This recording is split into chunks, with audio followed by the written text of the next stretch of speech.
നിങ്ങളുമായിട്ട് പങ്കുവെക്കുവാനായിട്ട് എന്നെ ഏൽപ്പിച്ചിരിക്കുന്ന വിഷയം ഭവനത്തിൽ എങ്ങനെ ഉപ്പും വെളിച്ചവും ആയിരിക്കാം എന്നുള്ളതാണ്.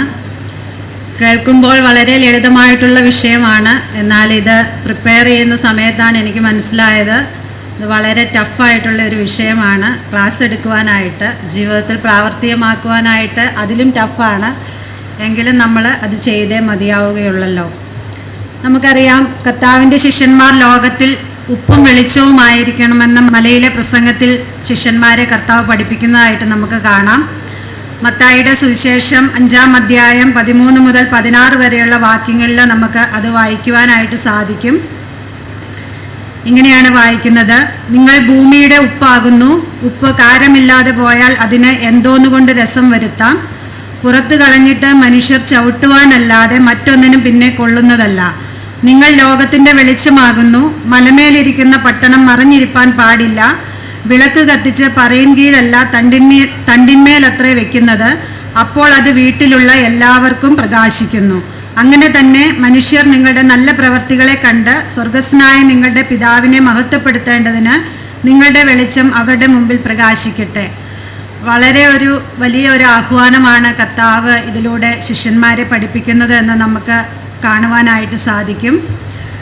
നമ്മളോട് പറയുന്നത് ചുറ്റുമുള്ള ലോകത്തിന് വെളിച്ചം പകരുന്നവരും അതുപോലെ സമൂഹത്തിന് രുചി വരുത്തുന്നതുമായിട്ട് തീരണം.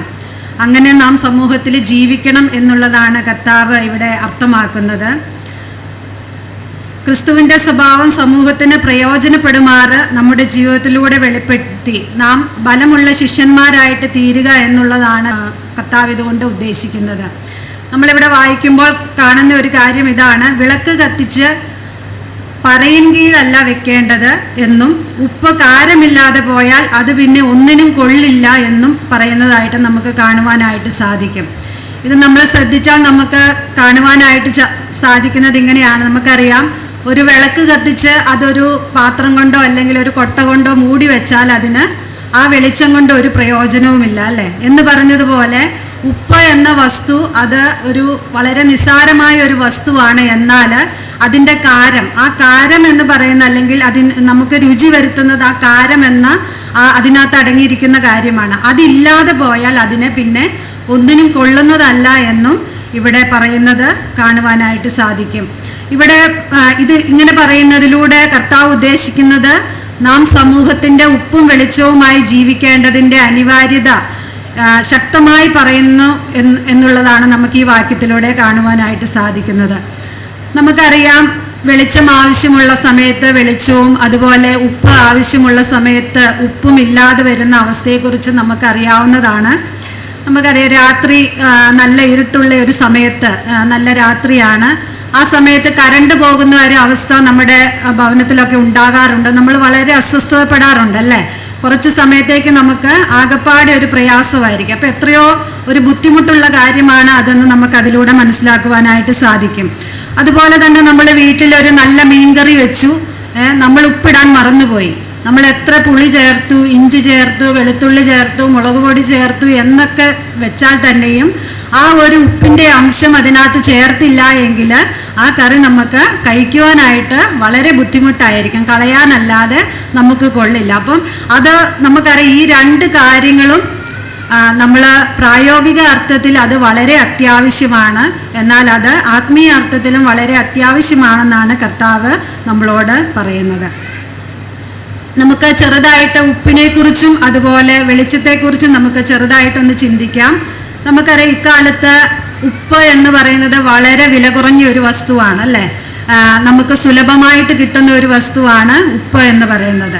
എന്നാൽ കർത്താവിൻ്റെ കാലത്ത് അങ്ങനെയായിരുന്നില്ല. വളരെ വിലയുള്ളതും എന്നാൽ ലഭിക്കുവാൻ വളരെ പ്രയാസമുള്ളതുമായിട്ടുള്ള ഒരു വസ്തുവായിരുന്നു ഉപ്പ് എന്ന് പറയുന്നത്.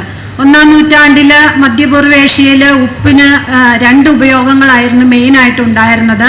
ഒന്ന്, സാധനങ്ങൾ കേടുകൂടാതെ അല്ലെങ്കിൽ ജീർണിച്ചു പോകാതെ സൂക്ഷിക്കുക. പ്രത്യേകിച്ച് മീറ്റ് പോലെയുള്ള മാംസം പോലെയുള്ള ഭക്ഷണങ്ങൾ കേടുകൂടാതെ സൂക്ഷിക്കുന്നതിനും അതുപോലെ ഭക്ഷണ സാധനങ്ങൾക്ക് രുചി വരുത്തുന്നതിനുമായിട്ടാണ് ആ കാലത്ത് ഉപ്പ് ഉപയോഗിച്ചിരുന്നത് എന്ന് നമുക്ക് കാണുവാനായിട്ട് സാധിക്കും. എന്നാൽ ഇന്നും അതേ ഉപയോഗം തന്നെയാണ് ഉപ്പിനുള്ളത് എന്ന് നമുക്കറിയാം.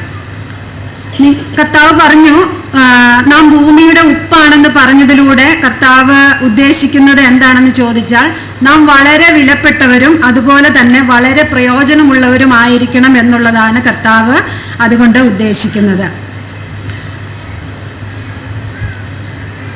എന്നാൽ ഭവനത്തിന്റെ ഉപ്പായിരിക്കണം എന്ന് പറഞ്ഞതിൽ എന്താണ് നമ്മൾ ചെയ്യേണ്ടത് എന്ന് ചോദിച്ചാൽ, നമ്മൾ കുടുംബത്തിന്റെ മൂല്യങ്ങൾ ജീർണിച്ചു പോകാതെയും കുടുംബാന്തരീക്ഷം ഏറ്റവും ഗുണകരവുമായി നിലനിർത്തി മുന്നോട്ട് കൊണ്ടുപോകാനുള്ള ഉത്തരവാദിത്വമാണ് കർത്താവ് നമ്മളെ ഏൽപ്പിക്കുന്നത്. അതിനുള്ള ഒരു മെയിൻ ഉത്തരവാദിത്വം എന്ന് പറയുന്നത് കുടുംബത്തിൽ ഉള്ള സഹോദരിമാർക്കാണ് എന്നുള്ളതിൽ സംശയമില്ലാത്ത കാര്യമാണ്.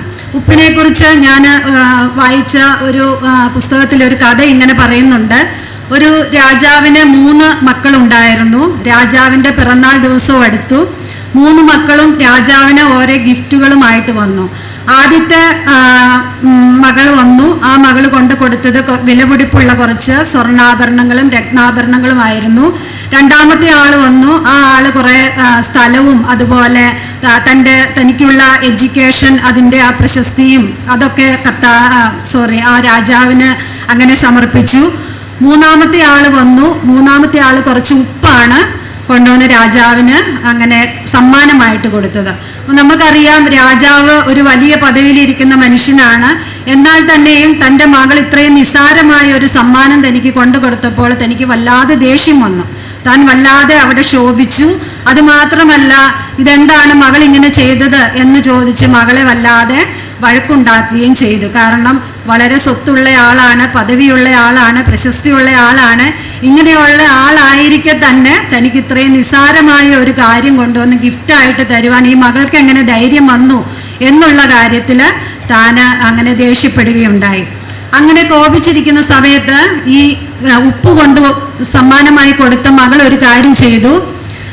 അവരുടെ കിച്ചണിലെ ഷെഫിനോട് ചെന്ന് പറഞ്ഞു, നിങ്ങളൊരു കാര്യം ചെയ്യണം, എനിക്ക് വേണ്ടിയിട്ട് ഇന്നുണ്ടാക്കുന്ന ഭക്ഷണത്തിലൊന്നും ഉപ്പ് ചേർക്കരുത്. ഉപ്പ് ചേർക്കാതെ രാജാവിന് വിളമ്പാൻ പറഞ്ഞു. അപ്പം അന്ന് പിറന്നാളാണ്, സ്പെഷ്യലായിട്ടുള്ള ഫുഡ് സപ്ലൈ ചെയ്യുന്ന ദിവസമാണ്.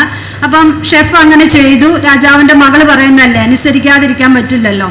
അപ്പം അങ്ങനെ ഷെഫ് ചെയ്തു കഴിഞ്ഞ് ഭക്ഷണം വിളമ്പി. രാജാവ് അത് കഴിച്ച വഴി രാജാവ് ആദ്യം ക്ഷുഭിതനായി, അതിനേക്കാൾ കൂടുതൽ ക്ഷുഭിതനായി എന്ന് പറയാം. ഇത്രയും രുചികരമല്ലാത്ത ഭക്ഷണമാണോ ഇവിടെ വിളമ്പുന്നത് എന്ന് ചോദിച്ച് വളരെ ക്ഷുഭിതനായി എന്ന് കാണുവാനായിട്ട് സാധിച്ചു. അപ്പം അങ്ങനെ ക്ഷുഭിതനായപ്പോൾ ഈ കുക്കിനെ വിളിപ്പിച്ചിട്ട് ചോദിച്ചു, നീ എന്താണ് ഇങ്ങനെ ചെയ്തത്? ഇന്ന് എൻ്റെ പിറന്നാളാണ്, നല്ല ആഹാരം ഉണ്ടാക്കേണ്ടുന്ന സമയത്ത് നീ ഇങ്ങനെ എന്താണ് ചെയ്തതെന്ന് ചോദിച്ചപ്പോൾ പറഞ്ഞു, താങ്കളുടെ ഇളയ മകൾ പറഞ്ഞിട്ടാണ് ഇത് ചെയ്തത് എന്ന് ചോദിച്ചു. അപ്പോൾ ഇളയ മകളെ വിളിപ്പിച്ചു.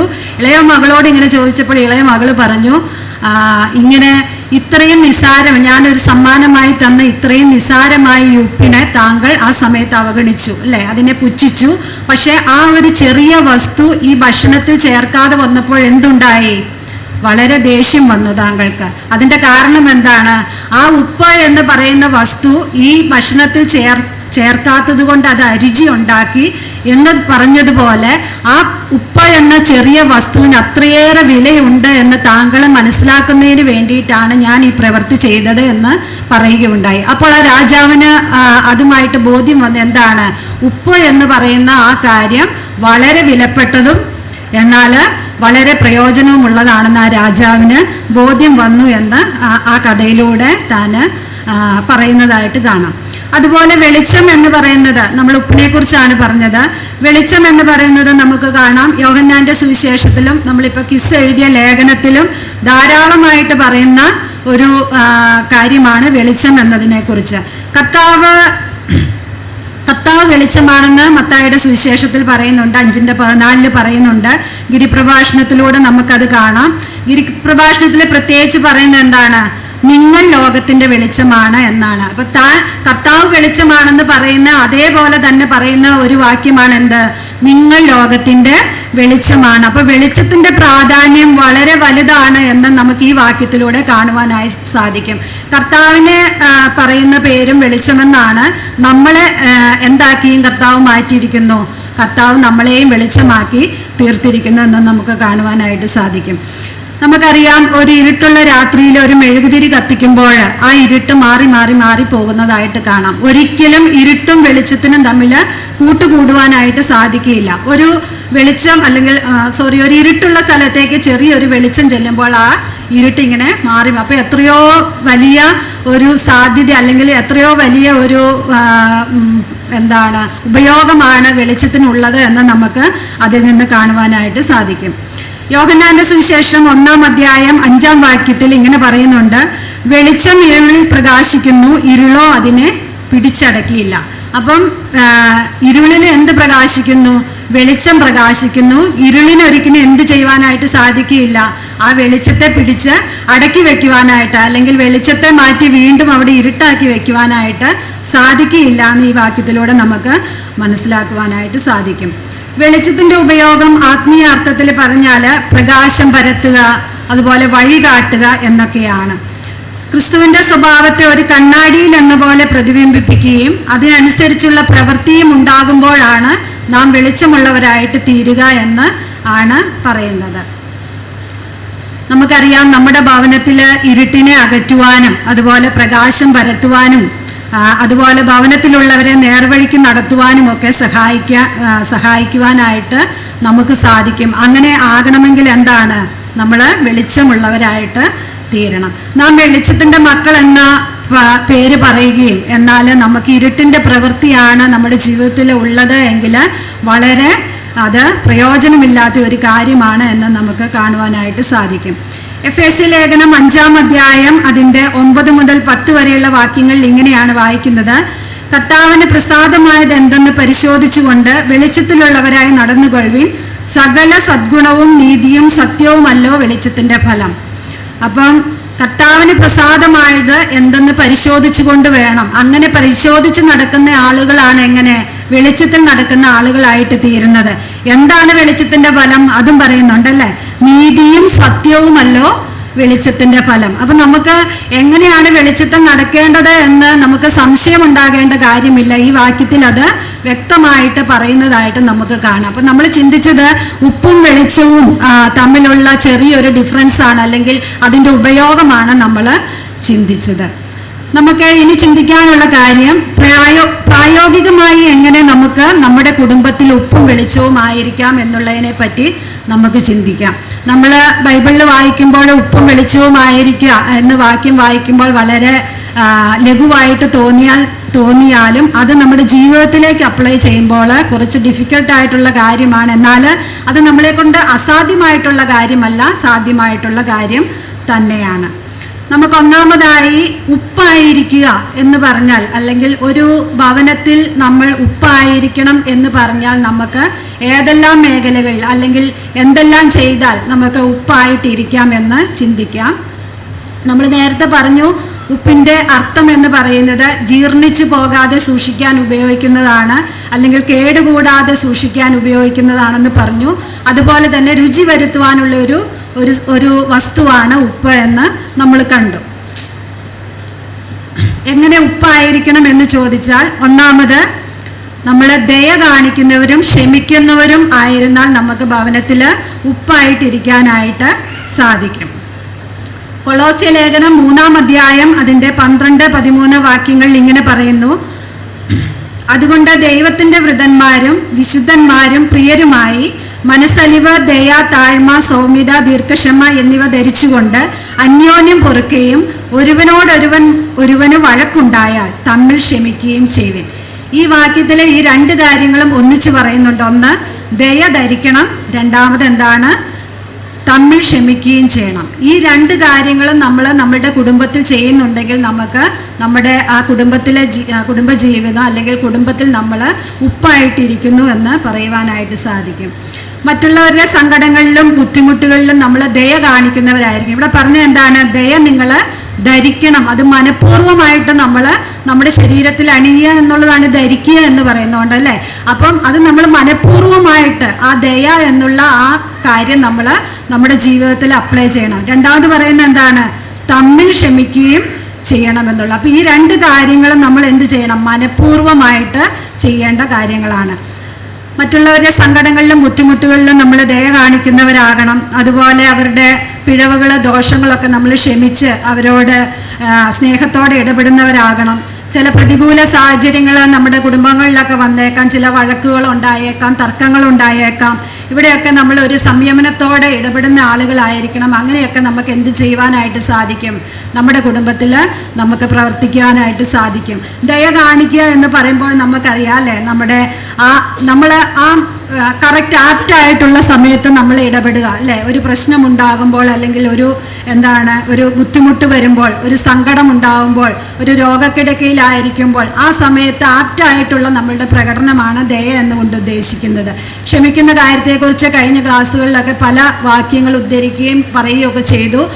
ക്ഷമിക്കുക എന്നുള്ളത് എളുപ്പമുള്ള കാര്യമാണോ എന്ന് ചോദിച്ചാൽ എളുപ്പമുള്ള കാര്യമല്ല, എന്നാൽ അസാധ്യമായിട്ടുള്ള കാര്യവുമല്ല. നമുക്ക് ക്ഷമിച്ചു എന്ന് പറയാൻ എളുപ്പമാണ്, എന്നാലും നമ്മുടെ ഹൃദയത്തിൽ നിന്ന് ആ ക്ഷമ കാണിക്കണം എന്നുള്ളതാണ് ഇവിടെ കർത്താവ് നമ്മളെ പഠിപ്പിക്കുന്നത്. അതുകൊണ്ട് ഒന്നാമതായിട്ട് നമ്മുടെ ഭവനത്തിൽ ഉപ്പുള്ളവരായിട്ട് നമ്മൾ ഇരിക്കണമെങ്കിൽ നമ്മൾ മറ്റുള്ളവരോട് ദയ കാണിക്കുന്നവരും അതോടൊപ്പം തന്നെ അന്യോന്യം ക്ഷമിക്കുന്നവരും ആയിരിക്കണം.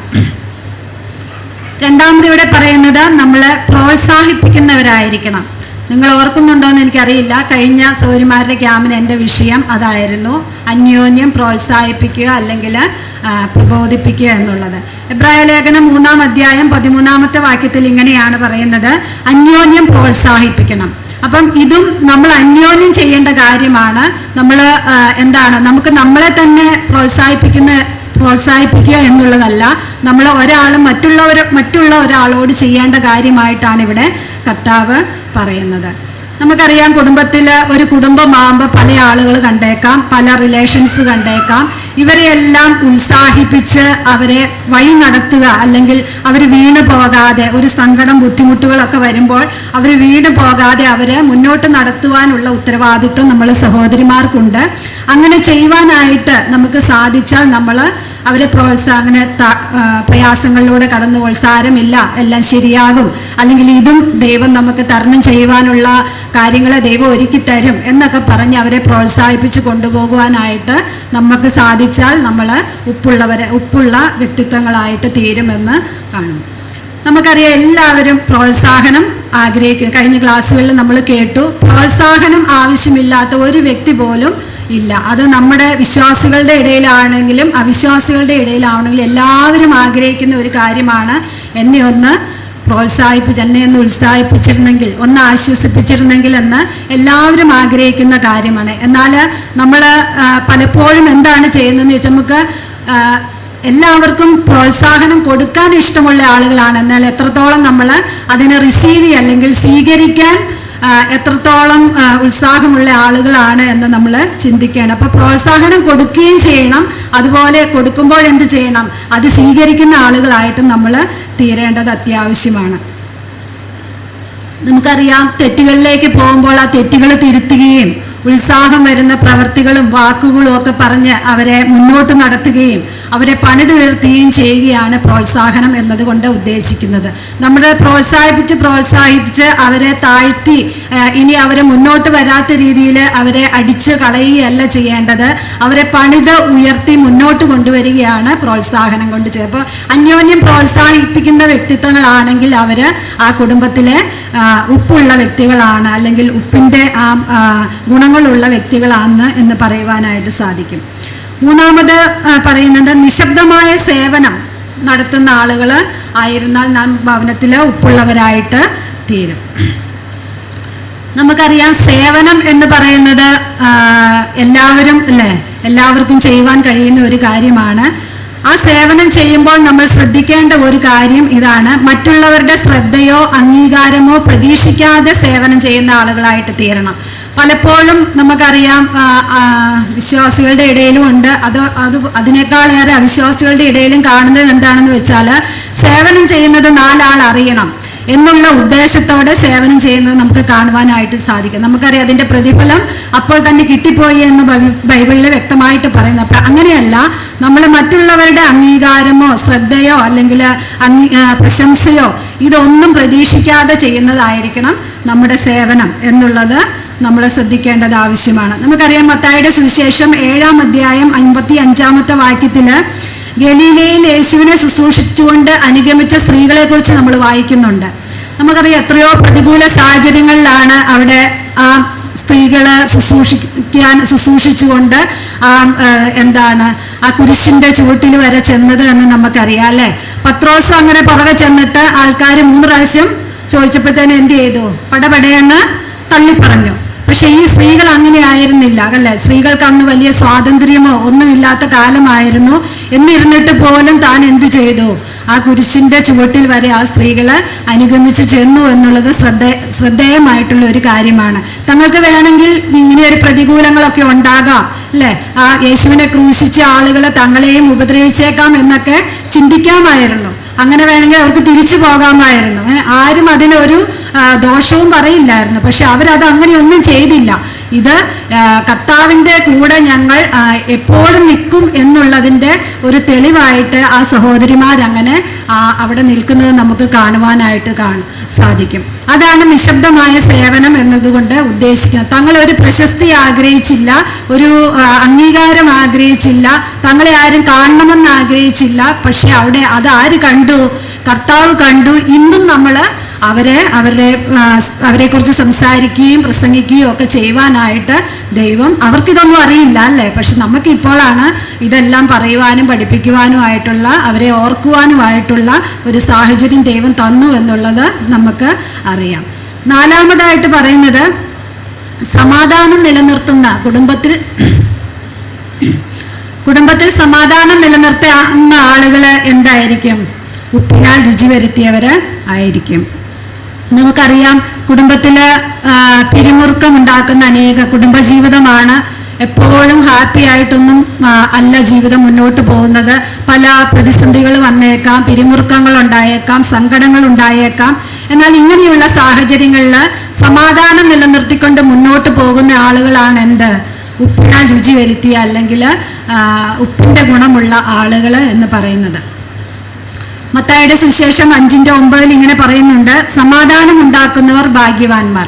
അപ്പൊ ഭാഗ്യവാന്മാർ ആരാണെന്ന് ചോദിച്ചാൽ എന്താണ്? സമാധാനം ഉണ്ടാക്കുന്ന ആളുകളാണ്. അത് കുടുംബത്തിലായാലും അല്ലേ, എവിടെയാണേലും സമാധാനം ഉണ്ടാക്കുന്ന ആളുകളെ ഒരു പ്രത്യേക മതിപ്പാണ്. അപ്പം കുടുംബത്തിൽ അത് സമാധാനം ഉണ്ടാക്കുന്ന ആളുകളാണെങ്കിലോ വളരെ അനുഗ്രഹമാണ് എന്നാണ് ഇവിടെ പറയുന്നത്.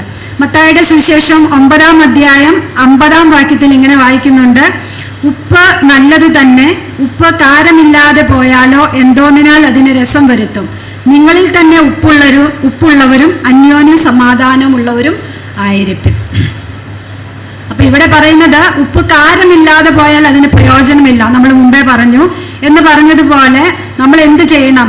നമ്മൾ തന്നെ ഉപ്പുള്ളവരാകണം. എന്നിട്ട് എന്ത് ചെയ്യണം? നമ്മൾ അന്യോന്യം സമാധാനം വരുത്തുന്ന ആളുകളായിട്ട് തീരണം. അപ്പം നാം ചെയ്യേണ്ടത് എന്താണെന്ന് ചോദിച്ചാൽ, നമ്മൾ ഉപ്പുള്ളവരായിട്ട് തീർന്നാലേ നമുക്ക് മറ്റുള്ളവർക്ക് അത് പകർന്നു കൊടുക്കുവാനായിട്ട് സാധിക്കുകയുള്ളൂ. നമുക്ക് ഈ ഗുണങ്ങളൊന്നുമില്ല എങ്കിലും നമുക്ക് അത് സമാധാനം ഉണ്ടാക്കുവാനായിട്ട് സാധിക്കുകയില്ല.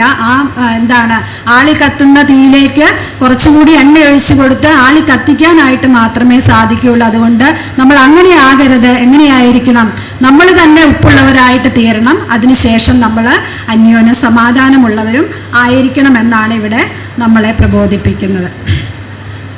5-മത് പറയുന്ന കാര്യം, ആത്മീയ അന്തരീക്ഷം വളർത്തിയെടുക്കുന്നതിലൂടെ നമുക്ക് കുടുംബത്തിൻ്റെ ഉപ്പ് ആയി തീരുവാനായിട്ട് സാധിക്കും. എങ്ങനെയാണ് നമുക്ക് കുടുംബത്തിലെ ആത്മീയ അന്തരീക്ഷം വളർത്തിയെടുക്കുവാനായിട്ട് സാധിക്കുന്നത്? നമ്മൾ സഹോദരിമാരെ സംബന്ധിച്ച് നമുക്കാണ് കുടുംബത്തിലെ ആത്മീയ അന്തരീക്ഷം വളർത്തിയെടുക്കുവാനായിട്ട് കൂടുതൽ സാധ്യതയുള്ളത്. കാരണം നമ്മുടെ ഭർത്താക്കന്മാർ പലപ്പോഴും ജോലിയിലായിരിക്കാം, അല്ലെങ്കിൽ പുറത്ത് അല്ലേ, അവർ ഔട്ട്സൈഡ് വർക്കേഴ്സാണ്. ശരിക്കും ഇൻസൈഡ് വർക്കേഴ്സ് ആരാണ്? നമ്മൾ അമ്മമാരാണ് ശരിക്കും അല്ലേ. നമ്മൾ കുടുംബത്തിൻ്റെ ഉള്ളിൽ പ്രവർത്തിക്കുന്നത് മാതാവ് ആണ് എന്ന് നമുക്ക് കാണും. അപ്പോൾ കുടുംബത്തിലെ ആത്മീയ അന്തരീക്ഷം വളർത്തിയെടുക്കുവാനായിട്ടുള്ള മെയിൻ റോള് എന്ന് പറയുന്നത് ശരിക്കും പറഞ്ഞാൽ അത് സ്ത്രീകൾക്ക് തന്നെയാണ്. എന്ത് ചെയ്യാനായിട്ട് സാധിക്കും? നമുക്ക് പ്രാർത്ഥന നമ്മുടെ കുടുംബ പ്രാർത്ഥനകൾ നന്നായിട്ട് നടത്തുവാൻ, അതുപോലെ കുഞ്ഞുങ്ങൾ അല്ലെങ്കിൽ നമ്മുടെ കൂടെയുള്ളവരെ വചനം വായിക്കുന്നുണ്ടോ, പ്രാർത്ഥിക്കുന്നുണ്ടോ എന്നൊക്കെ ശ്രദ്ധിക്കുവാനായിട്ട് സാധിക്കും. നമ്മുടെ കുഞ്ഞുങ്ങളുടെ ആത്മീയ വളർച്ചയെ ചെക്ക് ചെയ്യുവാനായിട്ട് സാധിക്കും അല്ലേ. നമ്മുടെ കുടുംബത്തിലുള്ള എല്ലാ ആളുകളും സഭയുടെ ശുശ്രൂഷകളിൽ പങ്കെടുക്കുന്നുണ്ടോ എന്ന് അതിനെ എൻകറേജ് ചെയ്യുവാനായിട്ട് സാധിക്കും അല്ലേ. ഇതൊക്കെ ചെയ്യുവാനായിട്ട് സാധിക്കുന്നത് സഹോദരിമാർക്കാണ്. നമ്മൾ ചിന്തിച്ച് നോക്കിയാൽ നമുക്കറിയാം, നമ്മുടെയൊക്കെ കുടുംബത്തിൽ സഭയുടെ ശുശ്രൂഷകളിൽ പങ്കെടുക്കുവാനായിട്ട് നമ്മളുടെ കുടുംബത്തിലെ ആളുകൾക്ക് സാധിക്കുന്നില്ല എങ്കിൽ അതിൻ്റെ മെയിനായിട്ട് ഉള്ള ഉത്തരവാദിത്വം സഹോദരിമാർക്ക് തന്നെയാണ് അല്ലേ. സഹോദരന്മാർ ചിലപ്പോൾ റെഡി ആയിട്ട് ടപ്പേന്ന് റെഡി ആയിട്ട് നിൽക്കും. അപ്പം എന്തായിരിക്കും, അയ്യോ ചായ കഞ്ഞി വെച്ചില്ല, അല്ലെങ്കിൽ കറി ചൂടാക്കിയില്ല, തുണി അലക്കിയില്ല, പാത്രം കഴുകിയില്ല, അല്ലെങ്കിൽ കൊച്ചിന് ചോറ് കൊടുത്തില്ല, കൊച്ചിനെ ഇതൊക്കെ നമ്മുടെ എക്സ്ക്യൂസ്. ഇതെപ്പോഴും പറയുന്നത് ആരാണ്?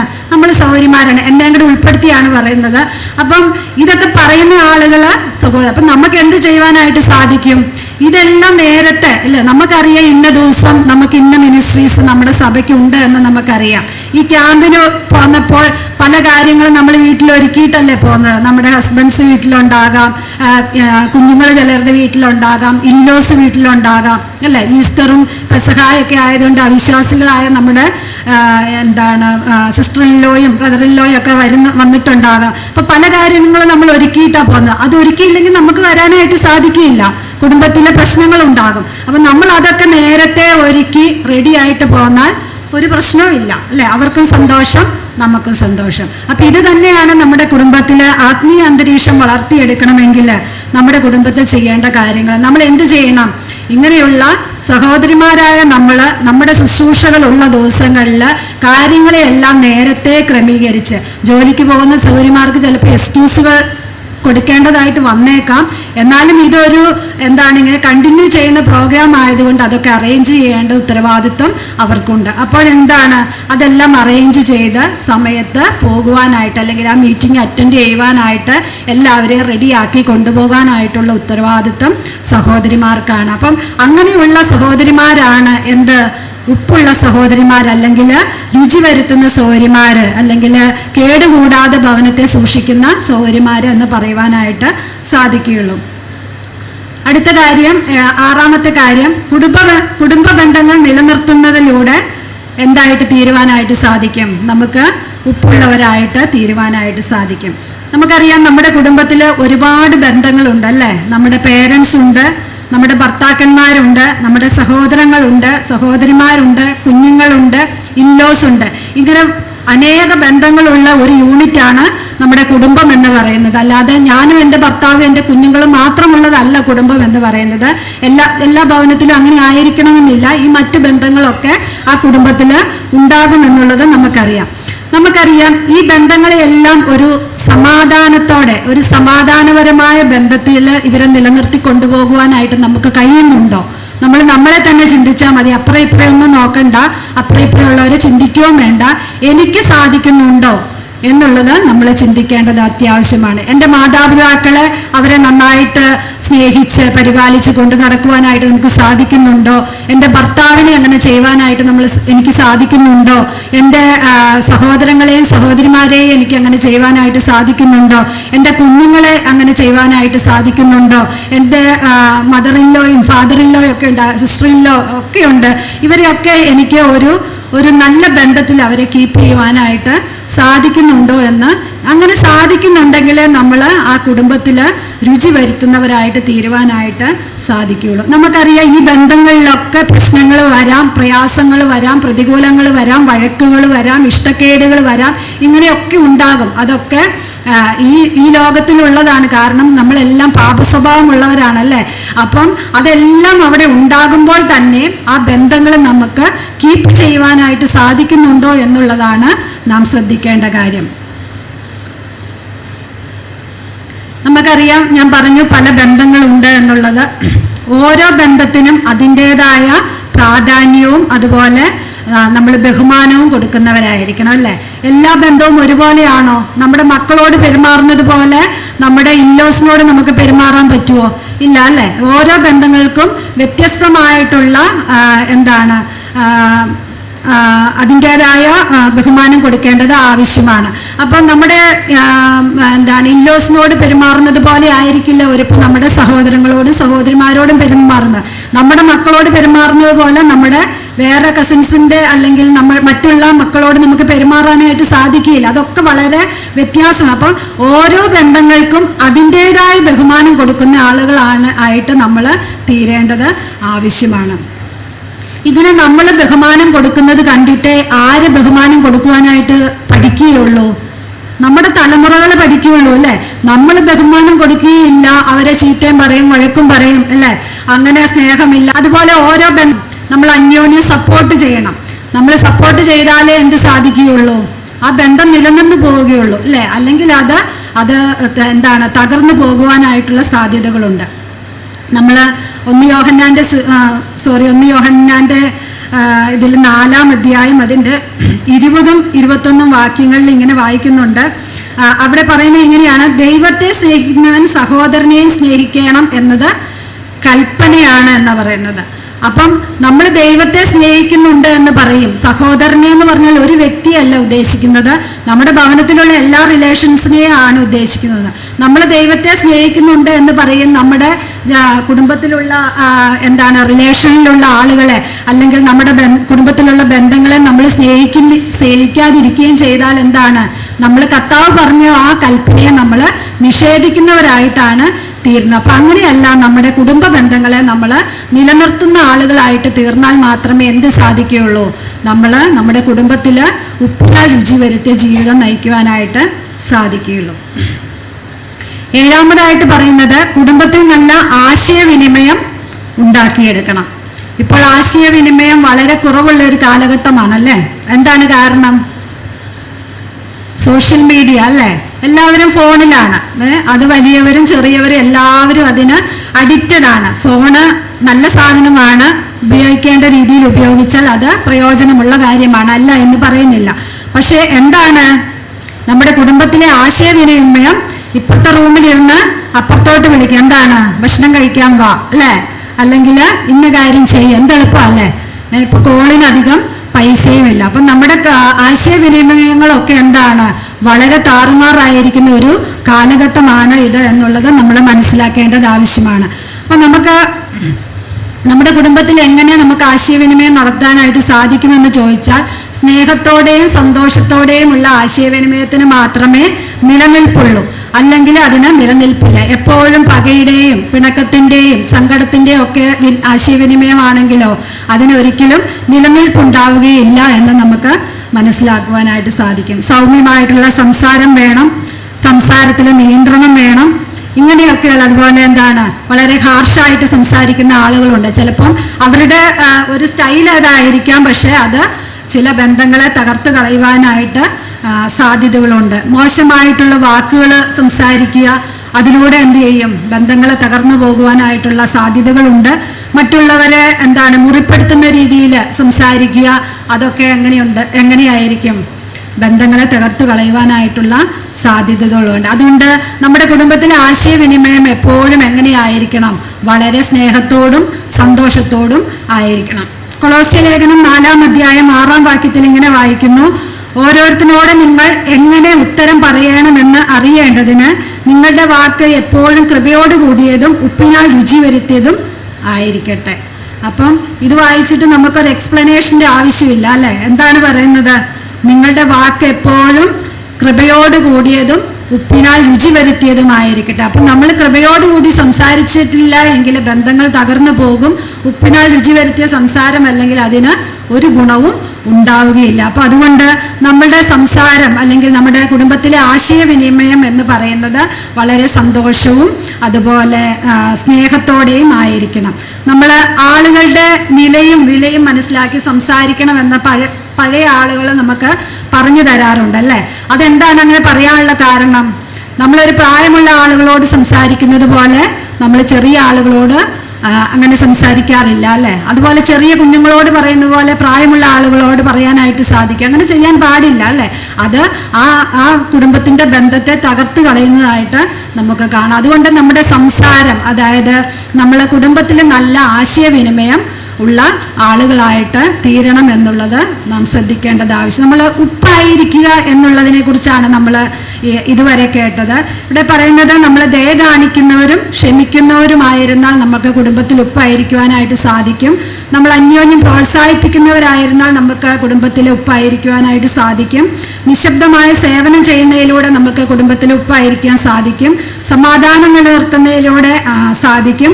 ആത്മീയ അന്തരീക്ഷം വളർത്തിയെടുക്കുന്നതിലൂടെ സാധിക്കും. കുടുംബ ബന്ധങ്ങൾ നിലനിർത്തുന്നതിലൂടെ സാധിക്കും. കുടുംബത്തിൽ നല്ല ആശയവിനിമയം ഉണ്ടാക്കുന്നതിലൂടെ നമുക്ക് കുടുംബത്തിലെ ഉപ്പായിട്ടിരിക്കാനായിട്ട് സാധിക്കും. രണ്ടാമത് നമ്മൾ ചിന്തിക്കുന്ന വിഷയം പ്രകാശമായിരിക്കുക. എങ്ങനെയാണ് നമ്മൾ കുടുംബത്തിലെ പ്രകാശമായിരിക്കേണ്ടത് എന്ന് നമുക്ക് ചിന്തിക്കുവാനായിട്ട് സാധിക്കും. മത്തായിയുടെ സുവിശേഷം 5-ാം അധ്യായം 14-ാം വാക്യത്തിലും 8-ാം അധ്യായം 16-ാം വാക്യത്തിൽ നമ്മൾ വായിച്ചതാണ്. അവിടെയൊക്കെ ഈ പ്രകാശമായിരിക്കുക എന്നുള്ളതിനെ കുറിച്ചുള്ള വാക്യങ്ങളാണ്. നിങ്ങൾ വായിച്ചു നോക്കണം. ഇതിൻ്റെ അർത്ഥം എന്ന് പറഞ്ഞാൽ പ്രകാശിക്കുക, പ്രകാശം പരത്തുക, അല്ലെങ്കിൽ വഴി കാട്ടുക എന്നുള്ളതാണ് ഈ പ്രകാശമായിരിക്കുക അല്ലെങ്കിൽ വെളിച്ചമായിരിക്കുക എന്നുള്ളത് കൊണ്ട് ഉദ്ദേശിക്കുന്നത്. നമുക്ക് എങ്ങനെയൊക്കെ കുടുംബത്തിൽ വെളിച്ചമായിട്ടിരിക്കാൻ സാധിക്കും? ഒന്നാമത്, നമുക്ക് കുടുംബത്തിൽ ഒരു പ്രസന്നമായ അന്തരീക്ഷം ഉണ്ടാക്കിയെടുക്കണം, അല്ലേ? വെളിച്ചം എന്നാൽ നമുക്കറിയാം ഒരു പ്രസന്നത അല്ലെങ്കിൽ ഒരു കാണാൻ ഒരു ഭംഗിയുള്ള ഒരു കാര്യമാണ്, അല്ലേ, വെളിച്ചം എന്ന് പറയുന്നത്. അപ്പൊ കുടുംബത്തിൽ ഒരു പ്രസന്നമായ അന്തരീക്ഷം ഉണ്ടെങ്കിൽ മാത്രമേ ആ കുടുംബത്തിലേക്ക് നോക്കുമ്പോൾ നമുക്കൊരു അട്രാക്ഷൻ തോന്നുകയുള്ളൂ. അവിടെ ഒരു ഇരുട്ടാണെങ്കിലോ, നമ്മൾ ചില സ്ഥലങ്ങളിൽ അല്ലെ ചില ഭവനങ്ങളിലൊക്കെ പോകുമ്പോൾ നമ്മൾ പറയാറില്ലേ, ഇവിടെ ഒരു അന്ധകാരത്തിന്റെ ഒരു മൂടാണ് നമ്മൾ പറയും. ചില ആളുകൾ മരിച്ചു കിടക്കുന്നത് കാണുമ്പോൾ അങ്ങനെ പറയുന്നത് ഞാൻ കേട്ടിട്ടുണ്ട്. അവരുടെ മുഖത്തൊരു പ്രകാശമില്ല, ഒരു ഇരുട്ട് പോലെ തോന്നുക എന്ന് പറയാം. അതെന്തുകൊണ്ടാണ്? എങ്ങനെയാണെന്ന് എനിക്കറിയില്ല. എങ്കിൽ എന്തുകൊണ്ടാണ്? എപ്പോഴും പ്രകാശമാണ് എല്ലാവർക്കും ഇഷ്ടം, അല്ലേ? ഇരുട്ട് ആർക്കും ഇഷ്ടമുള്ള കാര്യം. ഉറങ്ങാൻ നേരത്തെ ഇരുട്ടായിരിക്കും ഇഷ്ടം, അല്ലാതെ എപ്പോഴും പ്രകാശമുള്ളതാണ് ആളുകൾക്ക് ഇഷ്ടം. അപ്പം ഒരു പ്രകാശമുള്ള ഒരു അന്തരീക്ഷം നമ്മുടെ കുടുംബത്തിൽ ഉണ്ടാക്കിയെടുക്കുക. എങ്ങനെ ഉണ്ടാക്കിയെടുക്കാനായിട്ട് സാധിക്കും സഹോദരിമാർക്ക്? നമ്മൾ എന്ത് ചെയ്യണം? നമുക്കൊരു പ്രസന്റ് ആയിട്ടുള്ള ഒരു ഫേസ് എന്ന് പറഞ്ഞാൽ ഒരു പ്രസന്നമായിട്ടുള്ള ഒരു മുഖഭാവം എല്ലാവർക്കും ആവശ്യമാണ്, അല്ലേ? നമ്മൾ ചിലപ്പോൾ ശ്രദ്ധിച്ചറിയാൻ പറ്റും, ആളുകളുടെ മുഖം ഇങ്ങനെ കറുത്തിരിക്കും. കളറല്ല ഞാൻ പറയുന്നത്, ഇങ്ങനെ വളരെ ബലം പിടിച്ച് ചിരിക്കാതെ സന്തോഷം ഇല്ലാതെ ഇരിക്കുന്നത് കാണുവാനായിട്ട് സാധിക്കും. ചിലരുടെ മുഖഭാവം കണ്ടാൽ എപ്പോഴും ഒരു മുറുമുറുക്കുന്ന പിറുപിറുക്കുന്ന ഒരു ആറ്റിറ്റ്യൂഡായിരിക്കും. പിന്നെ ആകുലതയുടെ ഒരു ആറ്റിറ്റ്യൂഡായിരിക്കും പല ആളുകൾക്കും. സങ്കടത്തിൻ്റെ ഒരു ആറ്റിറ്റ്യൂഡായിരിക്കും, അല്ലേ? അങ്ങനെ പല പല പല മുഖഭാവങ്ങളെ നമുക്ക് കാണുവാനായിട്ട് സാധിക്കും. അപ്പം അതിലൂടെയൊക്കെ നമ്മുടെ കുടുംബത്തിന് ഒരിക്കലും പ്രസന്നത ഉണ്ടാക്കിയെടുക്കുവാനായിട്ട് സാധിക്കില്ല. നമ്മുടെ ഉള്ളിൽ എന്താണോ അതാണ് എങ്ങനെ ഈ മുഖത്തിലെ ആ പ്രകടനങ്ങളിലൂടെ പുറത്തേക്ക് വരുന്നത്. അപ്പം നമ്മൾ ചിന്തിക്കേണ്ട ഒരു കാര്യം, നമ്മൾ ഇങ്ങനെയൊക്കെയാണ്, അതൊക്കെയാണ് ഈ പുറത്തേക്ക് പ്രതിഫലിച്ചു വരുന്നത്. അതുകൊണ്ട് എന്ത് ചെയ്യണം? നമ്മൾ ആ ഉള്ളിലുള്ള കാര്യങ്ങളെ മാറ്റി ഒരു പ്രസന്നമായ ഒരു അന്തരീക്ഷം നമ്മുടെ ഹൃദയത്തിൽ ഉണ്ടാക്കിയെടുക്കണം. എന്നിട്ട് നമ്മളത് നമ്മുടെ ഭവനത്തിലേക്ക് അപ്ലൈ ചെയ്യേണ്ടത് ആവശ്യമാണ്. അതുപോലെ നമ്മളൊരു നല്ല സാക്ഷ്യം നമ്മുടെ കുടുംബത്തിൽ ഉണ്ടാക്കിയെടുത്താൽ എന്ത് ചെയ്യാനായിട്ട് സാധിക്കും? നമ്മുടെ കുടുംബത്തിലൊരു പ്രസന്നമായ അന്തരീക്ഷം ഉണ്ടാക്കിയെടുക്കുവാനായിട്ട് സാധിക്കും. നമ്മൾ സത്യസന്ധരായിരിക്കണം, നീതിയുള്ളവരായിരിക്കണം, നമ്മൾ ബന്ധങ്ങളിലൊക്കെ ഒരു സുതാര്യത കീപ്പ് ചെയ്യണം. ഇങ്ങനെയൊക്കെ ചെയ്താൽ എന്ത് സാധിക്കും? നമ്മുടെ കുടുംബത്തിൽ നമുക്ക് ഒരു പ്രസന്നമായ അന്തരീക്ഷം ഉണ്ടാക്കിയെടുക്കുവാനായിട്ട് സാധിക്കും.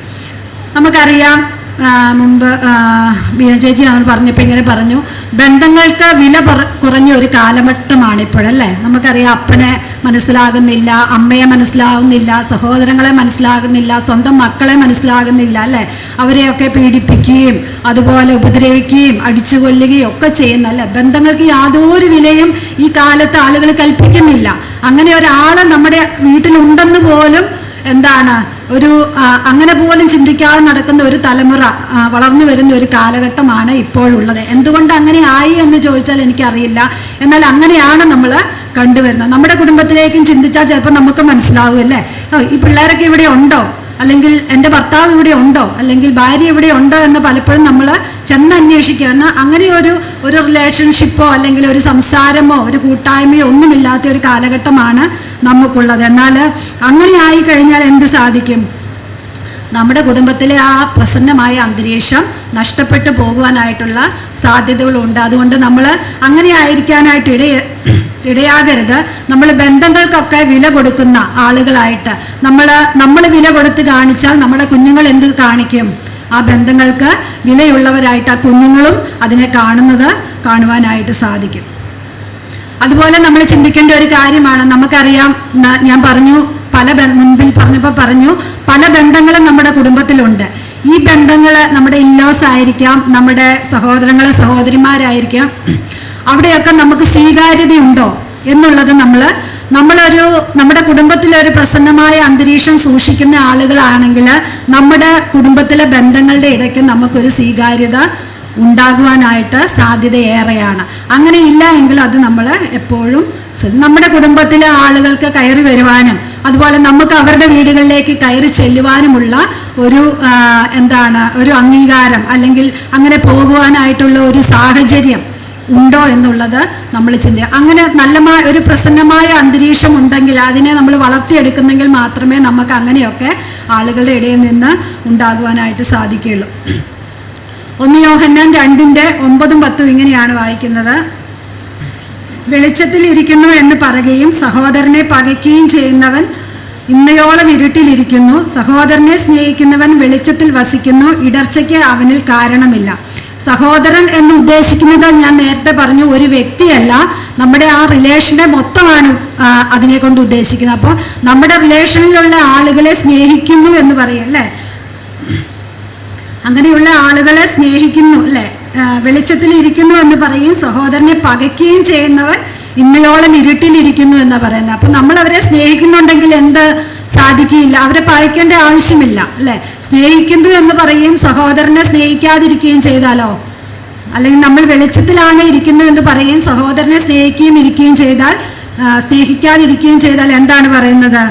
നമ്മൾ ഇരുട്ടിലിരിക്കുന്നു, സഹോദരനെ സ്നേഹിക്കുന്നവർ വെളിച്ചത്തിൽ വസിക്കുന്നു. അപ്പോൾ വെളിച്ചത്തിൽ വസിക്കുന്ന ആളുകളാണെങ്കിൽ നമ്മൾ എല്ലാവരുമായിട്ട് നല്ല ബന്ധം അങ്ങനെ കീപ്പ് ചെയ്ത് മുന്നോട്ട് പോകുവാനായിട്ട് നമുക്ക് സാധിക്കും. അപ്പം പ്രസന്നമായിട്ടുള്ള ഒരു അന്തരീക്ഷം നമ്മളുടെ കുടുംബത്തിൽ ഉണ്ടായാൽ നമ്മൾ എങ്ങനെയാണ് വെളിച്ചമുള്ളവരാണ് എന്ന് നമുക്ക് പറയുവാനായിട്ട് സാധിക്കും. രണ്ടാമത് വെളിച്ചമുള്ളവരായിട്ടിരിക്കണം എന്ന് പറയുന്നത് കൊണ്ട് ഉദ്ദേശിക്കുന്നത് നന്മ ചെയ്യുന്നവരായിരുന്നാൽ എന്താണ്? നമ്മൾ വെളിച്ചമുള്ളവരായിട്ട് തീരും എന്ന് പറയാം. 1 തിമോത്തിയോസ് 5:9-10 വാക്യങ്ങളിൽ ഒരു ലിസ്റ്റ് അവിടെ പറയുന്നുണ്ട്, നിങ്ങൾ പിന്നെ വായിച്ചാൽ മതി. അവിടെ പറയുന്നതിൽ പ്രത്യേകം പറയുന്നുണ്ട് നന്മ ചെയ്യുന്നവളായിട്ടിരിക്കണം എന്ന് പറയുന്നുണ്ട്. സദൃശവാക്യങ്ങൾ 3:27 ഇങ്ങനെ പറയുന്നു: നന്മ ചെയ്യുവാൻ നിനക്ക് പ്രാപ്തിയുള്ളപ്പോൾ അതിന് യോഗ്യന്മാരായിരിക്കുന്നവർക്ക് ചെയ്യാതിരിക്കരുത്. അപ്പോൾ വെളിച്ചത്തിലാണ് എന്ന് പറയുകയും നമുക്ക് ഒരു നന്മ ആവശ്യമുള്ള ആളിന് നന്മ ചെയ്യാതിരിക്കുകയും ചെയ്താൽ അതിന് പ്രയോജനമില്ല എന്നാണ് അല്ലേ. ഇവിടെ പറയുന്നത് എന്താണ്? നന്മ ചെയ്യുവാൻ നിനക്ക് പ്രാപ്തിയുള്ളപ്പോൾ അതിന് യോഗ്യന്മാരായിരിക്കുന്നവർക്ക്, യോഗ്യതയുള്ള ആളുകളെ കാണുമ്പോൾ നമുക്ക് പ്രാപ്തിയുള്ളതുപോലെ എന്ത് ചെയ്യണം? അവർക്ക് നന്മ ചെയ്യുന്ന ആളുകളായിട്ട് തീരണം. എന്നാൽ മാത്രമേ എന്ത് ആവുകയുള്ളൂ? നമ്മൾ വെളിച്ചമുള്ളവരാണ് എന്ന് പറയുവാനായിട്ട് സാധിക്കുകയുള്ളൂ. സദൃശവാക്യം 31:12 വാക്യത്തിൽ ഇങ്ങനെ പറയുന്നു: അവൾ തൻ്റെ ആയുഷ്കാലമൊക്കെയും അവന് തിന്മയല്ല നന്മ തന്നെ ചെയ്യുന്നു. അപ്പം ആ സദൃശവാക്യത്തിലെ സ്ത്രീയെക്കുറിച്ച് പറയുന്നത് എന്താണ്? അവൾ എപ്പോഴും നന്മ ചെയ്യും, തൻ്റെ ഭർത്താവിന് നന്മ ചെയ്യുവാനായിട്ട് ആഗ്രഹിക്കുന്ന അല്ലെങ്കിൽ അതിനു വേണ്ടി പ്രയത്നിക്കുന്ന, ഉത്സാഹിക്കുന്ന ഒരു സ്ത്രീ ആയിരുന്നു എന്ന് നമുക്ക് ആ സ്ത്രീയെക്കുറിച്ച് വായിക്കണം. നമുക്കപ്പം നമ്മളും നമ്മുടെ ഭർത്താക്കന്മാർക്ക് മാത്രമല്ല നമ്മുടെ കുടുംബത്തിൻ്റെ ഉള്ളിലുള്ള എല്ലാവർക്കും നന്മ ചെയ്യുന്ന ആളുകളായിട്ട് തീരണം എന്നുള്ളതാണ് നമ്മളെക്കുറിച്ച് ദൈവം ആഗ്രഹിക്കുന്ന കാര്യം. എന്തെല്ലാം നന്മകളാണ് നമുക്ക് ചെയ്യുവാനായിട്ട് സാധിക്കുന്നത്? സൽപ്രവൃത്തികൾ ചെയ്യാം അല്ലേ. നമുക്ക് മറ്റുള്ളവർക്ക് സൽപ്രവൃത്തികൾ ചെയ്യാം. എങ്ങനെയായിരിക്കണം ചെയ്യേണ്ടത്? നമ്മൾ അവരിൽ നിന്ന് ഒന്നും പ്രതീക്ഷിക്കാതെ ചെയ്യുന്ന പ്രവൃത്തികളാണ് സൽപ്രവൃത്തികൾ. അല്ലാതെ അവരിൽ നിന്ന് എന്തെങ്കിലും പകരമായിട്ട് കിട്ടുമെന്ന് പ്രതീക്ഷിച്ച് ചെയ്യുന്നത് സൽപ്രവൃത്തികളല്ല. അതുകൊണ്ട് ആരിൽ നിന്നും ഒന്നും പ്രതീക്ഷിക്കാതെ അവർക്ക് നന്മ വരുന്ന രീതിയിൽ ചെയ്യുന്ന പ്രവൃത്തികളാണ് സൽപ്രവൃത്തികളെന്ന് പറയുന്നത്. മത്തായി 5:6 ഇങ്ങനെ പറയുന്നു: അങ്ങനെ തന്നെ മനുഷ്യർ നിങ്ങളുടെ നല്ല പ്രവൃത്തികളെ കണ്ട് സ്വർഗസ്നായ നിങ്ങളുടെ പിതാവിനെ മഹത്വപ്പെടുത്തേണ്ടതിന് നിങ്ങളുടെ വെളിച്ചം അവരുടെ മുമ്പിൽ പ്രകാശിക്കട്ടെ. അപ്പോൾ എന്താണ്? നമ്മളുടെ പ്രവൃത്തികളെ കണ്ടിട്ട് എന്ത് ചെയ്യണം? സ്വർഗസ്ഥനായ നിങ്ങളുടെ പിതാവിനെ മഹത്വപ്പെടുത്തേണ്ടതിന്. മനുഷ്യർ നിങ്ങളുടെ നല്ല പ്രവൃത്തികളെ കണ്ടിട്ട് സ്വർഗസ്ഥനായ നിങ്ങളുടെ പിതാവിനെ മഹത്വപ്പെടുത്തേണ്ടതിന് നിങ്ങളുടെ വെളിച്ചം. അപ്പം നമ്മൾ സൽപ്രവൃത്തികൾ ചെയ്യുമ്പോൾ എന്ത് ചെയ്യും? നമ്മൾ എവിടെ മഹത്വപ്പെടും? ദൈവത്തിൻ്റെ മുന്നിൽ നമ്മൾ മഹത്വമുള്ളവരായിട്ട് തീരും. അതുകൊണ്ട് സൽപ്രവൃത്തികൾ ചെയ്യുവാനായിട്ട് ദൈവം നമ്മളെ സഹായിക്കട്ടെ. നമ്മൾ തബീത്തയെക്കുറിച്ച് പല പ്രാവശ്യം ഇന്നത്തെ ക്ലാസ്സുകളിലൊക്കെ മെൻഷൻ ചെയ്തു. തബീത്ത വളരെ സൽപ്രവൃത്തികൾ ചെയ്ത ഒരാളായിരുന്നു, നമുക്ക് അറിയുവാനായിട്ട് സാധിക്കും. അപ്പോസ്തല പ്രവൃത്തികൾ 9-ാം അധ്യായം 36 മുതൽ 42 വരെ ഉള്ള വാക്യങ്ങളിൽ തബീത്തയെ കുറിച്ച് പറയുന്നുണ്ട്. അങ്ങനെ അത് വായിച്ചു നോക്കുന്നത് നല്ലതാണ്. അപ്പം നന്മ ചെയ്യുന്ന ആളുകളിൽ നമുക്ക് ചെയ്യാൻ പറ്റുന്ന നന്മയാണ് സൽപ്രവൃത്തികൾ ചെയ്യുക എന്നുള്ളത്. അതുപോലെ നമ്മൾ ചെയ്യുന്ന വേറൊരു നന്മയാണ് നമ്മുടെ മക്കളെ വളർത്തിയെടുക്കുക എന്നുള്ളത്, അല്ലേ? നമുക്കറിയാം, മക്കൾ വളരുകയല്ല, അവരെ വളർത്തുക എത്ര വേണ്ടത് എന്ന് നമുക്കറിയാം. അവരെ വളർത്തുന്നത് പോലെയാണ് അവർ വളരുന്നത്. അല്ലാതെ അവരെ ജനിപ്പിച്ചങ്ങ് വിട്ടാൽ അവർ വളരുകയില്ല. അവരെ നമ്മൾ വേണ്ട കാര്യങ്ങൾ വേണ്ടതുപോലെ പറഞ്ഞു കൊടുത്ത് അവരെ എന്ത് ചെയ്യണം? നമ്മൾ അവരെ വളർത്തിയെടുക്കണം. മനുഷ്യരെ മനസ്സിലാക്കുന്ന ആളുകളായിട്ട് അവരെ വളർത്തിയെടുക്കണം.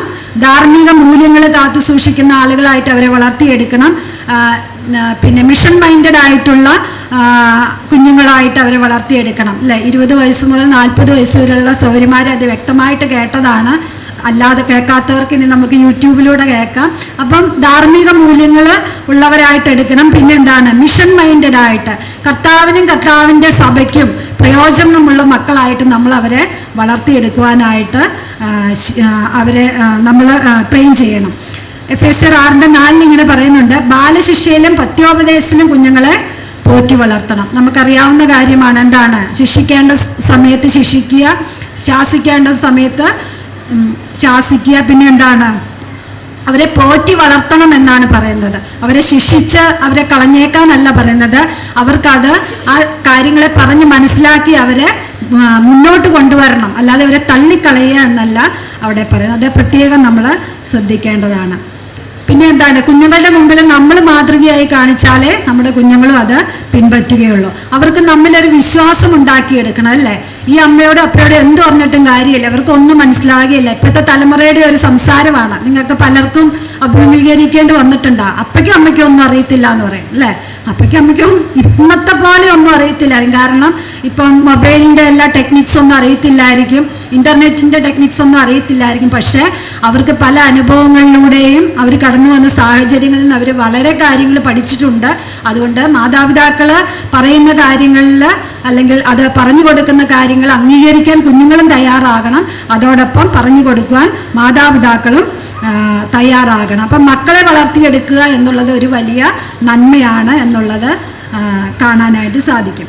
പിന്നെ അതിഥി സൽക്കാരം ചെയ്യുന്നത് ഒരു വലിയ നന്മയാണല്ലേ? എബ്രായ ലേഖനം 13-ാം അധ്യായം 1-ാം വാക്യത്തിൽ പറഞ്ഞു, അതിഥി സൽക്കാരം മറക്കരുത്. അപ്പം അതിഥി സൽക്കാരം എന്നുള്ളത് ഇമ്പോർട്ടൻ്റ് ആയിട്ടുള്ള ഒരു കാര്യമാണ്. എങ്ങനെയാണ് അതിഥി സൽക്കാരം ചെയ്യേണ്ടത്? ചിലവ് ചെയ്ത് ചെയ്യണം. നമുക്കറിയാം, സാറ എങ്ങനെയാണ് ചെയ്തത്?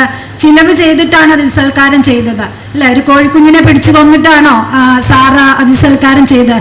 അല്ല, ഒരു വലിയ കാളക്കുട്ടിയെ നമ്മളെ കൊണ്ട് 1 കിലോ ബീഫ് മേടിച്ചുകൊണ്ട് വന്നാൽ വെക്കാനായിട്ട് എന്തോരം മുറുമുറുത്തിട്ടല്ല അതൊന്ന് വെച്ച് അതിഥികളുടെ മുന്നിൽ കൊണ്ടു കൊടുക്കുന്നതല്ലേ? പക്ഷെ അങ്ങനെയല്ല. സാറ ഒന്നും പറഞ്ഞില്ല. എത്ര ഇടങ്ങഴിയാന്ന് ഞാൻ പറഞ്ഞു. എത്ര ഇടങ്ങഴി മാവും പിന്നെ ഒരു കാളക്കുട്ടിയെയും കൂടെ വേവിച്ച് അവരുടെ മുന്നിൽ കൊണ്ടു കൊടുത്തു എന്ന് പറഞ്ഞ് എത്രയോ ചിലവും എത്രയോ അധ്വാനവുമുള്ള ഒരു ജോലിയാണ്. അപ്പോൾ സാറ് അത് സന്തോഷത്തോടെ ചെയ്തപ്പോൾ അതിന് പ്രതിഫലം ഉണ്ടായി എന്ന് നമുക്കറിയാം, അല്ലേ? അപ്പോൾ അങ്ങനെ അതിഥി സൽക്കാരം ചെയ്യുന്ന ആളുകളായിട്ട് നമ്മൾ തീരണം. 1 പത്രോസ് 4:9 ഇങ്ങനെ പറയുന്നുണ്ട്, പിറുപിറുപ്പ് കൂടാതെ അതിഥി സൽക്കാരം ചെയ്യണം. നമുക്ക് പലപ്പോഴും മുന്നിൽ നിൽക്കുന്നത് അതാണല്ലേ? അങ്ങനെ വിഷമിച്ച് കഷ്ടപ്പെട്ടിരിക്കുന്ന സമയത്തായിരിക്കും വന്നു 3-4 ആൾക്കാർ, അല്ലെ ഒരു വണ്ടി ആൾക്കാർ വീട്ടിലേക്ക്. ഇച്ചായന് വേറെ പണിയില്ലായിരുന്നോ, അവരോട് ഇന്ന് വരണ്ട നാളെ വന്നാൽ നമ്മളൊക്കെ അതൊക്കെ ഞാൻ പറയുന്ന ആളാട്ടോ. ഇടയ്ക്കൊക്കെ അങ്ങനെ പറഞ്ഞു പോകാറുണ്ട്. പക്ഷെ അത് നമ്മൾ പറയുന്ന ആളുകളാണ്. പക്ഷെ എന്താണ് ഇവിടെ പറയുന്നത്?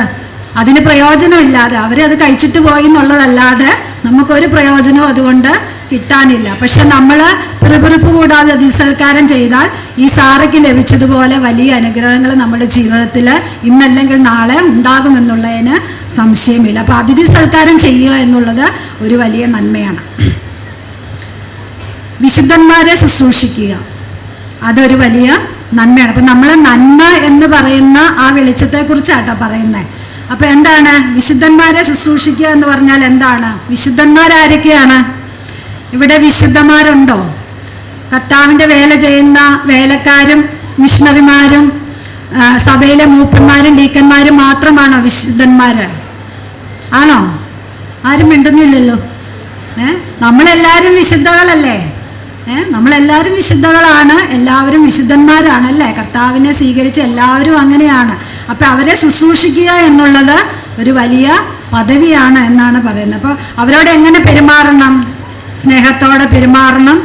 സഭയിലുള്ള മൂപ്പന്മാരായ വിശുദ്ധന്മാർക്ക് എന്ത് ചെയ്യണം? കീഴടങ്ങിയിരിക്കണം, അവർക്ക് വേണ്ടി പ്രാർത്ഥിക്കണം. വേലക്കാരായ വിശുദ്ധന്മാർക്ക് വേണ്ടി എന്ത് ചെയ്യണം? അവർക്ക് വേണ്ടി ഫൈനാൻഷ്യലി സപ്പോർട്ട് ചെയ്യണം, ഫിസിക്കലി സപ്പോർട്ട് ചെയ്യണം. ഇങ്ങനെയുള്ള കാര്യങ്ങളെല്ലാം നമ്മളെ ഏൽപ്പിച്ചിരിക്കുന്ന കാര്യങ്ങളാണ്. അപ്പോൾ എബ്രായ ലേഖനം 6-ാം അധ്യായം 10-ാം വാക്യം ഇങ്ങനെയാണ് വായിക്കുന്നത്: ദൈവം നിങ്ങളുടെ പ്രവൃത്തിയും വിശുദ്ധന്മാരെ ശുശ്രൂഷിച്ചതിനാലും ശുശ്രൂഷിക്കുന്നതിനാലും തൻ്റെ നാമത്തോട് കാണിച്ച സ്നേഹവും മറന്നു കളവാൻ തക്കവണ്ണം അനീതിയുള്ളവനല്ല. അപ്പോൾ വിശുദ്ധന്മാരെ ശുശ്രൂഷിച്ചാൽ പ്രതിഫലമുണ്ടോ? പ്രതിഫലമുണ്ട്. ദൈവം അത് മറന്നു കളയലെന്ന് പറയും. നമ്മൾ ചിലപ്പോൾ മറന്നു പോയേക്കാം, പക്ഷെ നമുക്കത് ദൈവം മറന്നു കളയാതെ അതിന് പ്രതിഫലം തരും എന്നുള്ളതാണ്. അപ്പോൾ വിശുദ്ധന്മാരെ ശുശ്രൂഷിക്കുക എന്ന് പറയുന്നത് ഒരു നന്മയാണ്. പിന്നെ എന്താണ്? ഞെരുക്കമുള്ളവർക്ക് മുട്ടു തീർക്കുക എന്നുള്ളത് ഒരു നന്മയാണ്. ഞെരുക്കത്തിലിരിക്കുന്ന പല ആളുകളുണ്ടല്ലേ? സാമ്പത്തികമായിട്ടുള്ള ഞെരുക്കമായിരിക്കാം, രോഗങ്ങളാൽ ഞെരുങ്ങിയിരിക്കുന്ന ആളുകളായിരിക്കാം, അല്ലെങ്കിൽ പല മെൻ്റൽ പ്രശ്നം കൊണ്ട് ഞെരുങ്ങിയിരിക്കുന്നവരായിരിക്കാം. ഇവരെയൊക്കെ ഹെൽപ്പ് ചെയ്യേണ്ട ഉത്തരവാദിത്വം നമുക്ക് ഉണ്ട് എന്ന് നമുക്ക് മനസ്സിലാക്കുവാനായിട്ട് സാധിക്കും. അപ്പം നന്മ ചെയ്യുക എന്നുള്ളതിന് ഈ കാര്യങ്ങളൊക്കെ നമ്മൾ ചെയ്താൽ നമുക്ക് കുടുംബത്തിൻ്റെ വെളിച്ചമായിട്ടിരിക്കുവാനായിട്ട് സാധിക്കും. മൂന്നാമത് പറയുന്നത് സ്നേഹമുള്ള ആളുകളാണെങ്കിൽ നമ്മൾ കുടുംബത്തിൻ്റെ വെളിച്ചമായിരിക്കും എന്നുള്ളതാണ്. സ്നേഹത്തെക്കുറിച്ച് വളരെ വ്യക്തമായിട്ട് പറഞ്ഞു കഴിഞ്ഞു. തീത്തോസിൻ്റെ ലേഖനം 2-ാം അധ്യായം 4-5 വാക്യങ്ങളിൽ പറയുന്നുണ്ട്, നിങ്ങൾ ഭർത്തൃപ്രിയമാരായിരിക്കണം, പുത്രപ്രിയമാരായിരിക്കണം എന്നൊക്കെ അവിടെ വ്യക്തമായിട്ട് പറയുന്നുണ്ട്. നമ്മുടെ കുടുംബത്തിൽ എന്ത് ചെയ്യണം? നമ്മളൊരു സമാധാനത്തിൻ്റെയും സ്നേഹത്തിൻ്റെയും അന്തരീക്ഷം വളർത്തിയെടുക്കണം. അത് സഹോദരിമാർക്കാണ് മെയിനായിട്ട് അതിൻ്റെ ഉത്തരവ്. നമ്മൾ ബീന ചേച്ചിയിലൂടെ അത് വ്യക്തമായിട്ട് കേട്ടതാണ്. അതുകൊണ്ട് സ്നേഹമുള്ള ആളുകളായിട്ട് നമ്മൾ കുടുംബത്തിൽ നമ്മുടെ സ്നേഹം പ്രകടിപ്പിക്കുകയും അതുപോലെ സ്നേഹത്തോടെ സംസാരിക്കുകയും അങ്ങനെയുള്ള കാര്യങ്ങളൊക്കെ ചെയ്താൽ നമുക്ക് എന്ത് ചെയ്യാനായിട്ട് സാധിക്കും? നമ്മൾ കുടുംബത്തിൻ്റെ വെളിച്ചമായിട്ട് ഇരുപ്പാനായിട്ട് സാധിക്കും. നമ്മുടെ കുടുംബത്തിലെ ആളുകൾ ഒരു നല്ല കാര്യങ്ങൾ ചെയ്യുമ്പോൾ അവരെ അപ്രീഷിയേറ്റ് ചെയ്യുക. ഇപ്പം നമ്മുടെ ഭർത്താക്കന്മാർ ഒരു നല്ല കാര്യം നമുക്ക് ചെയ്തു തന്നാൽ അവരെ ഒന്ന് ഒരു താങ്ക് യു പറയുക, അല്ലെങ്കിൽ അപ്രീഷിയേറ്റ് ചെയ്യുക. നമ്മുടെ കുഞ്ഞുങ്ങൾ ചെയ്താൽ ചെയ്യുക, അല്ലെങ്കിൽ നമ്മുടെ കുഞ്ഞുങ്ങളോ അല്ലെങ്കിൽ ഭർത്താക്കന്മാരോ നമ്മുടെ ബന്ധുമിത്രാദികളോ ഒക്കെ നല്ല അച്ചീവ്മെൻറ്റ്സ് ഒക്കെ നേടുമ്പോൾ എന്ത് ചെയ്യുക?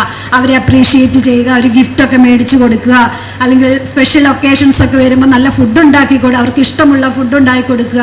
ഇതൊക്കെ സ്നേഹമുള്ള ആളുകൾ ചെയ്യുന്ന പ്രകടനങ്ങളാണ്. സ്നേഹം ഉള്ളിൽ വെച്ചുകൊണ്ടിരിക്കാനുള്ളതല്ല, എന്താണ് അത് പ്രകടിപ്പിക്കാനുള്ളതാണ്. അപ്പോൾ പ്രകടനത്തിലൂടെ ഇതെല്ലാം ചെയ്യുന്നത് അനുഗ്രഹമായിട്ട് തീരും. നാലാമത് പറയുന്ന കാര്യം, ഭവനം പണിയുന്ന ആളായിരിക്കും കുടുംബത്തിൽ പ്രകാശം പരത്തുന്ന ആൾ. എന്താണ് ഭവനം പണിയുക? ഭവനം പണിയുന്ന ആളെക്കുറിച്ച് നമ്മൾ പറയുമ്പോൾ ഏറ്റവും പ്രധാനമായിട്ട് നമ്മൾ പറയുന്ന ഒരു ആൾ ആരാണ്? സദൃശവാക്യത്തിലെ സ്ത്രീയെക്കുറിച്ചാണല്ലേ നമ്മളെപ്പോഴും പറയുന്നത്. ആ സ്ത്രീ വളരെ ഭവനം പണിയുവാനായിട്ട് ഏറ്റവും ഉത്സാഹവും അതുപോലെ തൻ്റെ അധ്വാനവും കഴിച്ച ആളാണെന്ന് നമുക്ക് അറിയുവാനായിട്ട് സാധിക്കും. തീത്തോസിൻ്റെ ലേഖനം 2-ാം അധ്യായം 5-ാം വാക്യത്തിൽ ഇങ്ങനെ പറയുന്നുണ്ട്, വീട്ടുകാര്യം നോക്കുന്നവൾ ആയിരിക്കണമെന്നുള്ളത്.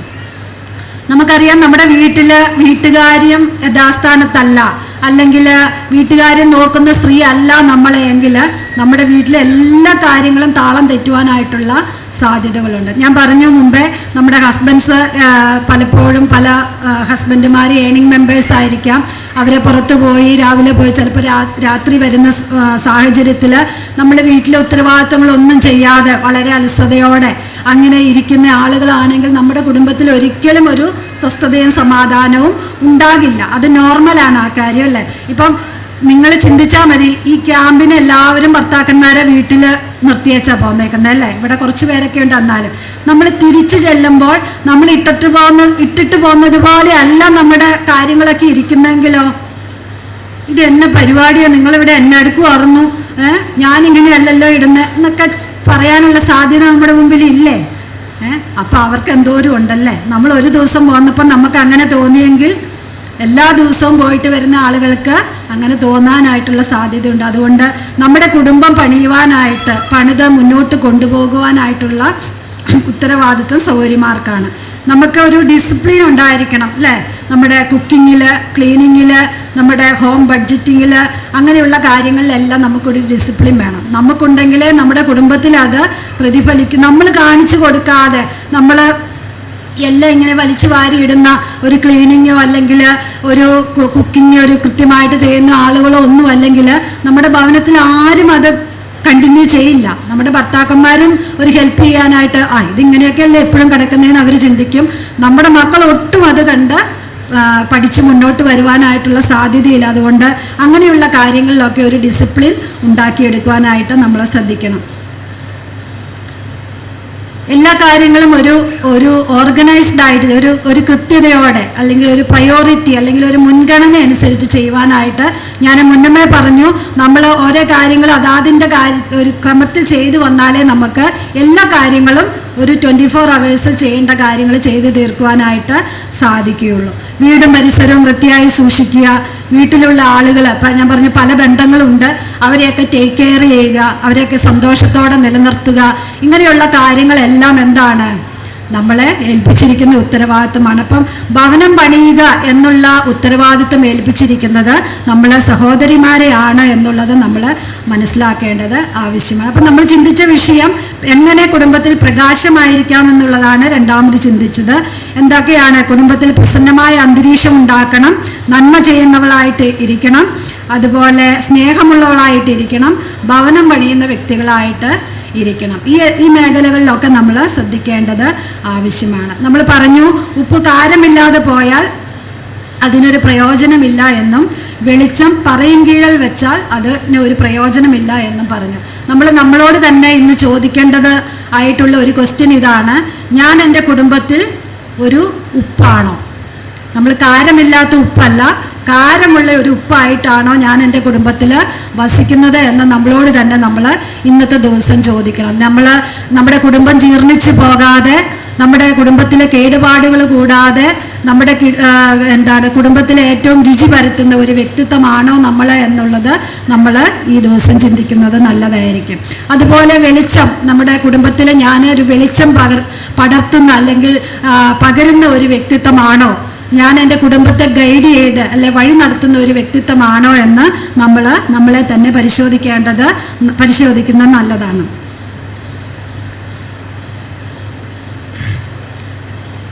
നമുക്കറിയാം, നമ്മൾ കർത്താവിനെ അറിഞ്ഞതിലൂടെ വചനത്തിലെ സത്യങ്ങൾ ധാരാളമായിട്ട് പഠിക്കുവാനായിട്ട് ഭാഗ്യം ലഭിച്ച അല്ലേ, ധാരാളം ആളുകളെ നമുക്ക് വചനം അതിൻ്റേതായ രീതിയിൽ തന്നെ ഒരു കലർപ്പും കൂടാതെ പഠിപ്പിക്കുവാനായിട്ട് ധാരാളം സഹോദരങ്ങളെ നമുക്ക് തന്നിട്ടുണ്ട്, നമ്മളെ പഠിപ്പിച്ചിട്ടുമുണ്ട്. അപ്പം ഇത്രയൊക്കെ നമ്മൾ അറിഞ്ഞിട്ട് ഈ ഉപ്പും വെളിച്ചവും എന്നുള്ള ആ വിഷയത്തിൽ അനേകം പ്രസംഗങ്ങൾ അനേക സൗകര്യമാർ കേട്ടിട്ടുണ്ടാവും.